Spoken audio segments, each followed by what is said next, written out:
Hello అండి, అందరికీ నమస్తే. నేను ఈరోజు లేత కొబ్బరితోని దోశలు వేసి చూపిస్తున్నాను. చాలా రుచిగా ఉంటాయండి.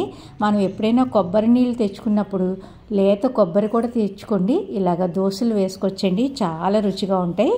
ముందుగా నేను రేషన్ బియ్యాన్ని 1 కప్పు బియ్యం శుభ్రంగా కడిగేసి ఒక 5-6 గంటలు నానబెట్టుకోవాలి. నానబెట్టుకుని వాటర్ అంతా వంపేసి అందులో నేను లేత కొబ్బరి వేసుకుంటున్నాను. అలాగే ఒక 1/2 టీ స్పూన్ షుగర్ కూడా వేసుకోండి, రుచి చాలా బాగుంటుంది.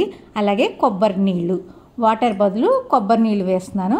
వేసుకుని దీన్ని మెత్తగా గ్రైండ్ చేసుకోవాలి. పిండి స్మూత్గా ఎలాగ గ్రైండ్ చేసుకొని, అలాగే కొద్దిగా రుచికి సరిపడగా సాల్ట్, అలాగే కొద్దిగా వంట సోడా కూడా వేసుకోండి. చాలా బాగుంటుంది, బాగా వస్తాయండి. ఇలాగ పెనం మీద దోశల్లాగా వేసుకోండి, మీకు నచ్చినట్టు వేసుకోండి.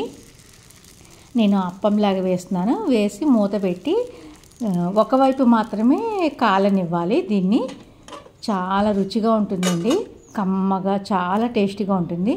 మీరు దీన్ని ఏ చట్నీతో అయినా సర్వ్ చేసుకోవచ్చు. చాలా సింపుల్. చూడండి, వైట్ కలర్ లాగా చాలా బాగా వచ్చినాయండి. తప్పకుండా ఒకసారి ట్రై చేసి చూడండి. ఈ వీడియో కనుక మీకు నచ్చినట్లయితే లైక్ చేయండి, షేర్ చేయండి, సబ్స్క్రైబ్ చేసుకోండి. మళ్ళీ మరొక వీడియోలో కలుద్దాం.